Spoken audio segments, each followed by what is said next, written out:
The 2023 release horror thriller film The Offering, which is directed by Oliver Park. So we see the movie that just starts with the introduction of the character of the Yosail, and in the opening scene itself we see that he prepares for the ritual and his hand is just trembling as he arranges the candles and just inscribes the protective symbol there. His desperation is just palpable as he just chants the prayers, and he was just pleading with the divine forces that contains the demon itself. And here we see that tension just really build up in that scene, and we see the demon just really overpowers him and forcing him into a very horrifying suicide to prevent the entity's escape right there. And the scene, I think, not only sets the tone for the film, but it also introduces the audience to the stakes and the malevolent power of this demon, that is the Abazoi. I don't know how to pronounce it, so we'll call it simply demon. So that is what it is. And then we are introduced to the character of the Arthur, that is, we in this movie will call him as Art, and Claire, that is his wife. So the funeral home is depicted as very somber and claustrophobic at the same time, and we see that space is really filled with the religious artifacts, and it has a very lingering sense of uneasiness that just drifted along with it. We see Claire, which is very unfamiliar with Jewish customs. I think she just feels out of the place, but tries to connect with Saul, and Saul is a kind of a father figure in this movie. Father figure means not your dad, but the father figure we have in our church and all those things. And she just tries to show some respect towards him. We see the art's dual motivations right here, that is seeking forgiveness and financial help, adding layer to his character, and that just highlights his internal conflict and guilt. And we see the arrival introduces the family's dynamic and foreshadows the chaos that will soon unfold then, as Arthur and Hamish just handle the Usail's body. And we see the Hamish is the secondary character right here that just help in the handling of the body that is present at the point of time they were there, I mean, just helping out. And the camera lingers on the amulet and its intricate design, hinting at its significance. We see that the moment the amulet is dislodged, an unnatural chill just fills the air, and we see the subtle signs of the demon's presence, like we see in typical horror movies. And so, like the flickering lights, faint whispers begin to emerge, and the camera also moves. Suddenly, there are quick shots and quick takes and cuts at the random point, so that just kind of create a very horror and eerie atmosphere feeling. And this seemingly small mistake just becomes the turning point of the story, unleashing a very chain of events that spiral out of control. And we see that this scene really underscores how the smallest action can even have a devastating consequences. Now Saul examines the ritual knife with a mix of curiosity and uneasiness that he is really unaware of, and it's designed as suggesting a very deep connection to the Jewish mysticism. And that is the Reb Caim's explanation of the knife roles in trapping demons. I think it adds urgency to the situation. We see that here the character of Saul, he was having faith in the traditional method and blinds him to the true danger. That scene really, I think, portrays the generational gap between Saul's traditional beliefs and the author's more secular outlook towards all this thing, further complicating their relationship and creating the interest of conflict between them. It also establishes the knife as a key element of in this unfolding drama, or whatever the hell is going on right there. Heminish's inspection of Sarah's body reveals gruesome detail, including, I think, some kind of symbols were carved into her skin that hint that at Yosel's failed ritual, the tension just rises as Heminish uncovers the art's financial desperation, exposing him as both flawed and vulnerable at the same time. And their discovery just intensifies the family conflict, with Saul feeling betrayed and Art just grappling with the weight of the action. The scene just really adds a very much dynamic thing into the surrounding right there, intertwining the personal drama with the supernatural horror and suspense. And the Abyssois, that is the demon's ability to exploit the character's just fears and weaknesses, showcased through chilling sequences such as Claire's hallucination of losing her baby, and we see that in between that she's having nightmares in this, that a dead body just attacking her. So we see right there many of the things that are just under the control of the demon, that is Abazoy. And the demons shape-shifting into loved ones like Saul's late wife, creating the emotionally charged moment that blurs the line between what is the reality and what is imagination. And this scene just highlights the demon cunning nature and its methodical of just breaking down its victim mentally, physically and psychologically too before striking it fully down. So this manipulation just creates a very constant atmosphere of dread and paranoia surrounding it, making it very tough to find the demonical thing here. And Saul's confrontation with the Abazoi is heart-stopping moment filled with the raw emotion as he fights to protect his family. The demon's brutality is on full display as it taunts Saul and just preying on his grief and fear before delivering a very fatal blow. Saul's death leaves a very void in the family, removing their spiritual anchor and plunging them into a very chaos and mess that will be just unsolved for a very long time.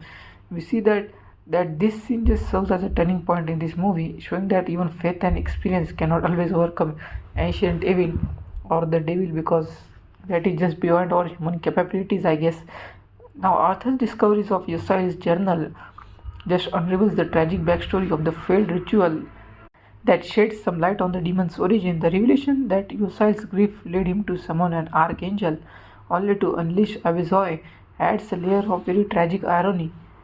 And the journal also hints at a very recurring cycle of human folly, where the desperation leads to catastrophic outcome. This scene just emphasizes the danger of tampering with supernatural forces and deepens the lore of the story. We also see a scene where Arthur visits a home, and in that home he finds, when he was searching for the evidence, he finds the same thing, the same symbol that were carved on their home or on their stay when they were staying, the so-called demonical or the methodical symbol in that circle thing, and that circle thing was truly present in that house too. And when he was searching, he found a tape recorder there, and when he played the tape recorder, we see that actually he was watching the clip where there was a little girl and some kind of experiment was going on, and suddenly she was in air, and suddenly the clip just cut out and the screen just goes blank. And I think this gives a very kind of a hint to what kind of a sinister activities were going on behind the scenes or behind them. This is the one idea that sticks to him, and we see then Arthur's preparation for the ritual is fraught with the tension as he wrestles with the idea of sacrificing himself to save the family. But the ritual itself is very visually striking, with blood, fire and symbols, creating a very intense atmosphere of impending doom. The scene just crescents as Hamish, in his dying moments, reluctantly helps Arthur to just complete the ritual by stabbing him, adding a layer of very tragic heroism. And despite their efforts, the ritual's failure just underscores the hopelessness of their situation and the demon's unrelenting power. So again, this is the near climax moment.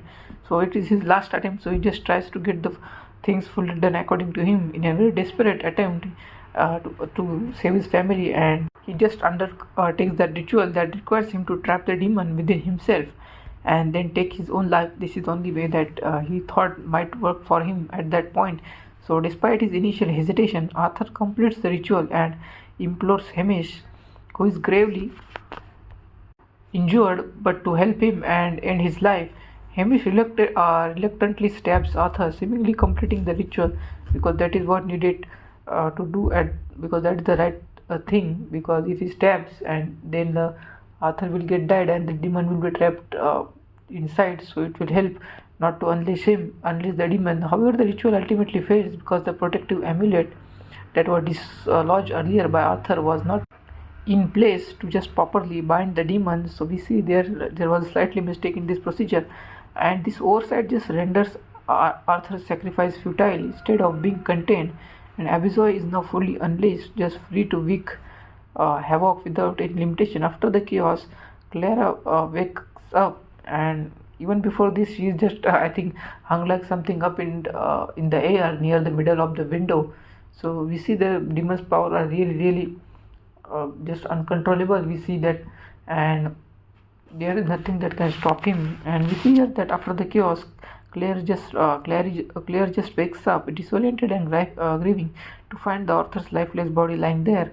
At first, she just believes that nightmare is over and that her husband's sacrifice had just saved her and the unborn child. She attempts to process her loss or whatever the thing was going on, and just clinging to the hope of moving forward and looking forward or getting ready forward to see that what is the next, if their move have gone right or wrong, and if their move have gone their move has gone right, then there is nothing to worry about. But if their move was not on a very right track, then it could be a very difficult situation for them. But suddenly Arthur appears to Claire alive and just seemingly unharmed right there.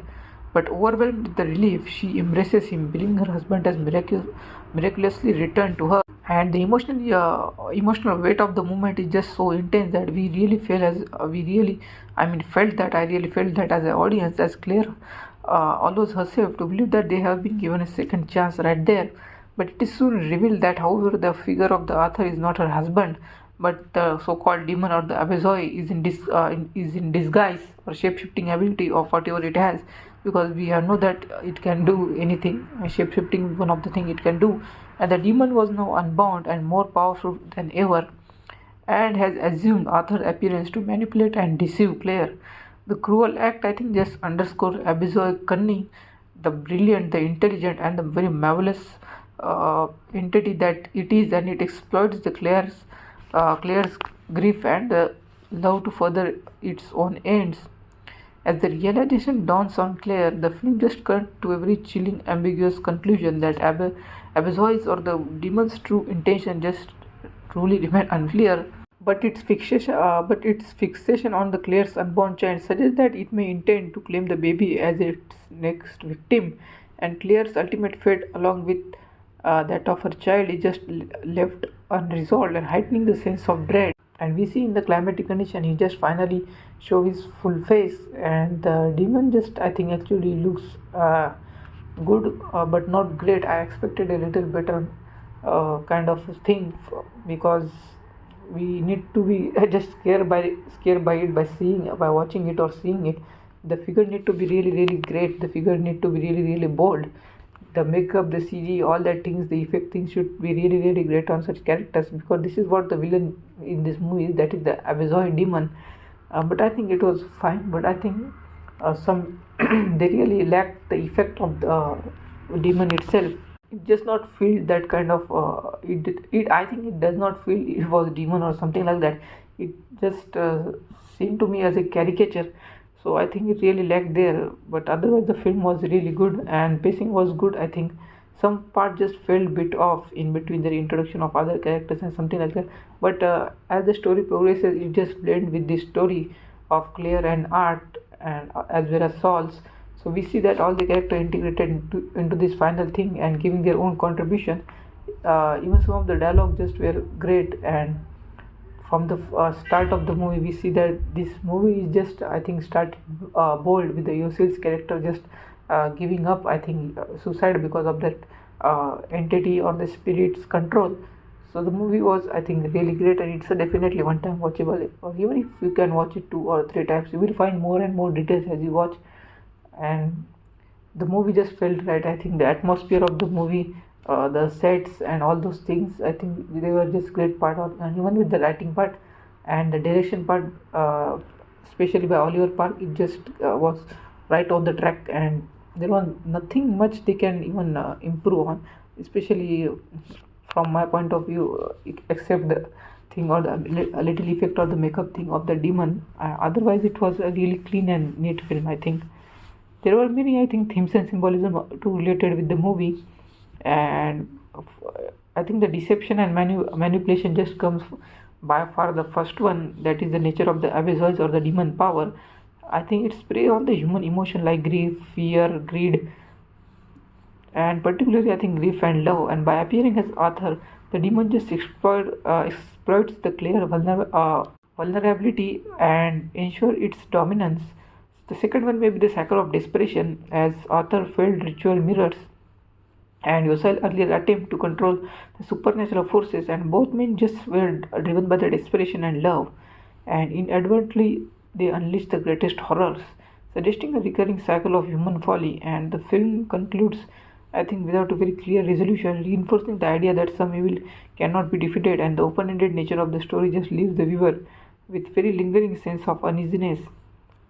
I think the haunting finale not only cements the offering as a very deeply atmospheric horror film, but it also serves as a reminder of consequences of tampering with the forces that goes beyond understanding, because it's not easy to fight the demon themselves. And at some point clear that Claire's emotional and physical vulnerability makes her a very easy victim, suggesting that the abyss's reign of terror will continue unchecked.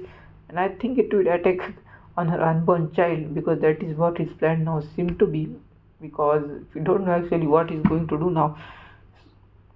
And its nature, I think, was a child snatching demon, so it made likely that the unborn baby might be its next target. So this is what all about our film, The Offering 2023. So comment down your favorite part and subscribe for more such horror thriller movies breakdown and general movies review and breakdown on Neon Cinema Shadow.